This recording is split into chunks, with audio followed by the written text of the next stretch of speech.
महत्त्वाचं आहे, जोपर्यंत माझ्या शंकेचं निरसन होत नाही तोपर्यंत मी बोलत राहतो. जोपर्यंत माझ्या शंकेचं निरसन होत नाही मी बोलत राहतो. मित्रमंडळींकडून जेव्हा माहिती येते, जेव्हा उत्तर येतो, तेव्हा किंचितसा समाधान होण्याचा प्रयत्न करतो, परंतु तरी देखील साशंक असतो. सोशल मीडिया हा धुरंधर मीडिया आहे. सोशल मीडिया हा धुरंधर मीडिया आहे. ज्याला वाटेल ते बोलता येतं. अश्लीलतेचे चांगलं आणि चांगलं ते अश्लीलतेकडे. आणि इवन दो हा सोशल मीडिया एवढं सगळं उघडं दाखवून देतो की आतमध्ये काय घातले काय नाही घातले ते सुद्धा सांगून देतो. त्यामुळे सोशल मीडियाचे उपयोग की दुरुपयोग हा प्रश्न मला संभ्रम निर्माण करतो. आता गेले दोन महिने नीट परीक्षा, TET परीक्षा, CET परीक्षा वादंग चालू आहे. हा वादंग नुसता वादंग नाही आहे, तो राष्ट्र पातळीवरती घराघरातून पोचलेला वाद आहे.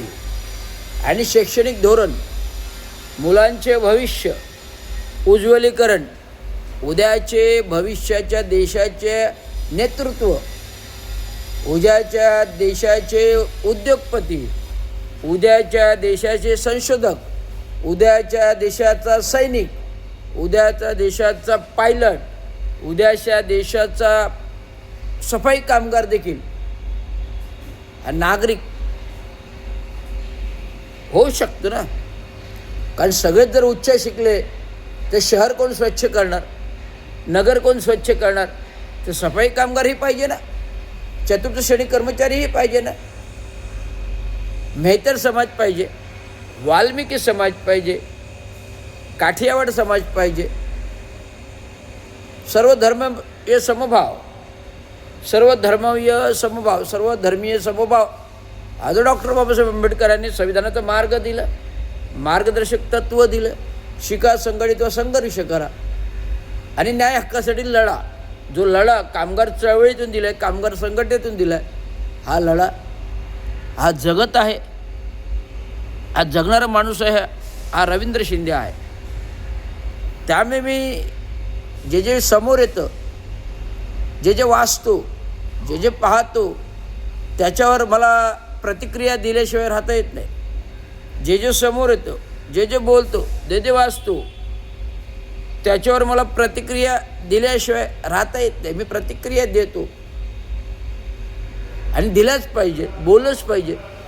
बोलल्याशिवाय समोरच्याला चूक कशी कळणार? त्यामुळे बोलणं हे परिपक्वतेचं लक्षण आहे. प्रश्न विचारणं हा परिपक्वतेचं लक्षण आहे. तुम्हाला मी डॉक्टर बाबासाहेब आंबेडकरांचा इतिहास सांगतो. डॉक्टर बाबासाहेब आंबेडकर जेव्हा पदव्युत्तर पदवी घ्यायला परदेशात होते, तेव्हा अर्थशास्त्राचं जेव्हा पदव्युत्तर पदवी म्हणजे PhD अर्थशास्त्राची घ्यायला शिकायला होते, ज्या माणसाकडे 32 डिग्र्या आणि 9 भाषांचं संग्रह आहे, आणि हा माणूस जेव्हा इकॉनॉमिक्स शिकण्यासाठी परदेशात होता, इकॉनॉमिक्सचे प्रोफेसर ॲडविन त्यांचे प्रोफेसर होते आणि ॲडविनचे विद्यार्थी डॉक्टर बाबासाहेब आंबेडकर लाडके होते. आणि प्रत्येक व्याख्यान, लेक्चर डॉक्टर बाबासाहेब आंबेडकर प्रश्न विचारणार नाही तर ते डॉक्टर बाबासाहेब आंबेडकर कसले?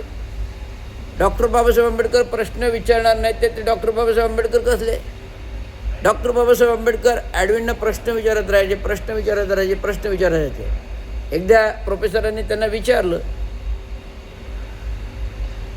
Babasaheb, why you are asking question every time? Why you are asking question every time? That said by Dr. Babasaheb Ambedkar. What answer given by Dr. Babasaheb Ambedkar to his teacher? Listen that answer. Dr. Babasaheb Ambedkar says that without I ask the question, how I know the information from you, then how I increase my knowledge without asking the question. म्हणून प्रश्न सगळ्यांनी विचारला पाहिजे. त्यामुळे जनता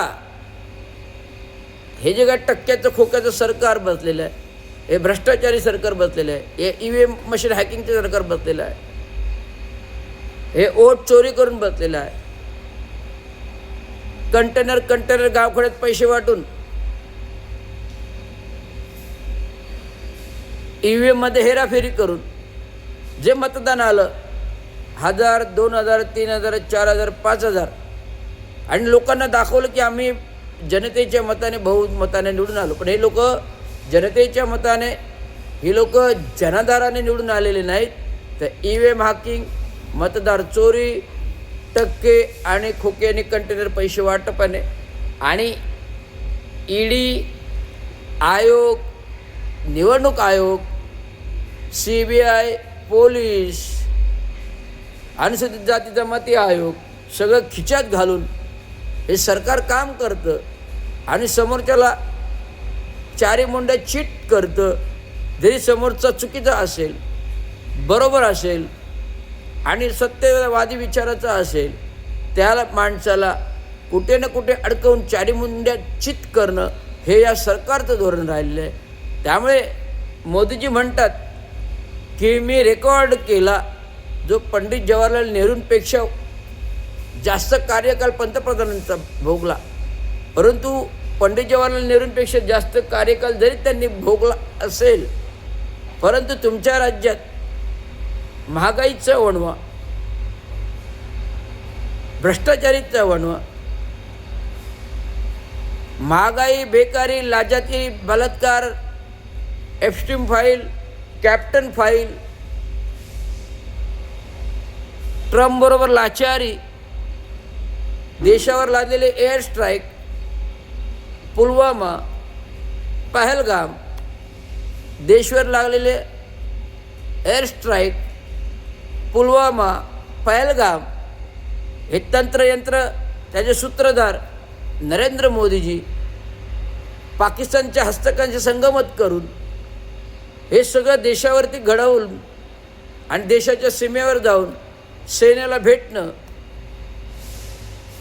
military सेनेचे dresses गणवेश परिधान करून रील्स करणं, परदेश व्यारा करून देशाच्या पैशाची उधळण करणं, परदेश व्यारा करून देशाच्या पैशाची उधळण करणं, हेच तुमच्या रेकॉर्डचं सार आहे.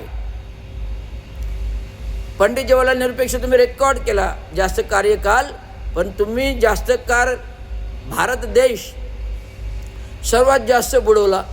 जो इंग्रजांनी लुटून नाही नेला एवढा देश नरेंद्र मोदीच्या सरकारने लुटला. आज भविष्यातील युवा पिढी, जे भविष्याचं वरदान आहे, भविष्यातील युवा पिढी जे देशाचं भविष्य आहे, भविष्यातील युवा पिढी जे उद्याचे राष्ट्रीय नेते आहेत, ह्या लोकांचं भविष्य तुम्ही एक्झामांचे पेपर हॅकिंग करून जर भ्रष्टाचार करून जर करत असाल तर अशा सरकारला देशाच्या सत्तेमध्ये राहण्याचा कदापिही अधिकार नाही.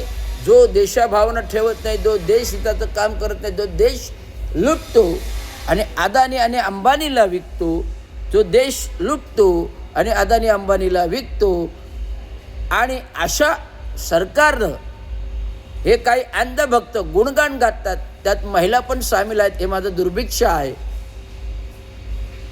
केवळ चंद सत्तेपोटी हे महिला खाली झोपायलाही तयार होतात, इथपर्यंत दुरावस्था अवस्था आहे.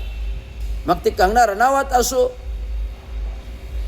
की त्या महाराष्ट्र राज्यातल्या विधान परिषदेतल्या नियुक्त आमदार चित्रा वाघ असो, की त्या कंगना रनावत असो, की त्या नवनीत राणा असो, की तो संभाजी भिडे असो, की तो प्रसाद लाड असो, मला वाटतं प्रसाद लाड आता विधानसभा परिषदेमध्ये नाही येत वाटतं, त्यामुळे आवाज बंद आहे वाटतं. म्हणून मी सांगू शकतो, कोणी का सत्तेतील लोक असूया, सत्तेतील कोणी का लोक असू द्या, चांगलं काम करा, गरिमा चांगली ठेवा. आज राज्याचे मुख्यमंत्री, राज्याचे उपमुख्यमंत्री आज इतरांना संदेश देतात, खोक्यावर डल्ला मारू नका, टक्क्यावर डल्ला मारू नका, आणि महापालिकेच्या निधीवर डल्ला मारू नका.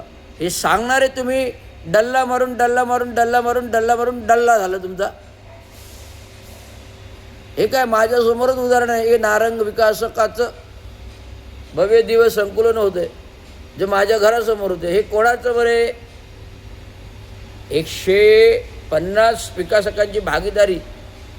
गंगूबाई संभाजी शिंदे हॉस्पिटलची जागा घेण्यामध्ये शासकीय निधीचा वापर. आईच्या हॉस्पिटलसाठी 26,67,98,00,000 रुपये गेले कुठे शासनाचे? मुख्यमंत्री निधीचा गैरवापर. आर्थिक लाभ. मी निवडणुकीला उभं होतो, मी आक्षेप घेतला निवडणुकीमध्ये दाखल करून फॉर्म 26मध्ये ही माहिती दिली नाही, द्यायला पाहिजे. मी ऑब्जेक्शन हरकत निवडणूक आयोगाला दिल्या, परंतु माझ्यातली माणुसकी जागृत आहे. उगाच आपल्या राज्याला काळीमा नको, उगाच आपल्या राज्याला काळीमा नको, आणि उगाच आपल्या ठाणे शहराला काळीमा नको, म्हणून मी ते प्रकरणं पुढे फॉलोअप केली नाहीत.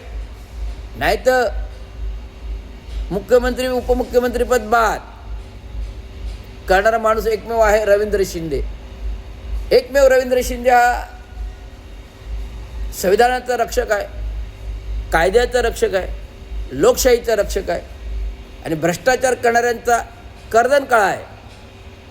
आज जे माझ्यावरती बितली सेवेमध्ये महानगरपालिकेमध्ये विनाकारण निलंबन, कारण मी भ्रष्टाचारावर बोलतो, सत्यावर ऑब्जेक्शन घेतो, खोट्या सत्यावर बोलतो, भ्रष्टाचारावर बोलतो, आणि खोट्यांना ऑब्जेक्शन घेतो, खोट्या कामांना ऑब्जेक्शन घेतो.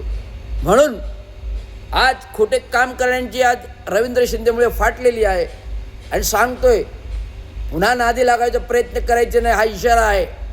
संविधानाचा माणूस आहे, भीमाचा माणूस आहे, ब्लू पॅन्थर आहे, जर्मीम आर्मी आहे, ब्लू पॅन्थर आहे, जर्मीम आर्मी आहे, महाराष्ट्राचा सिंह आहे.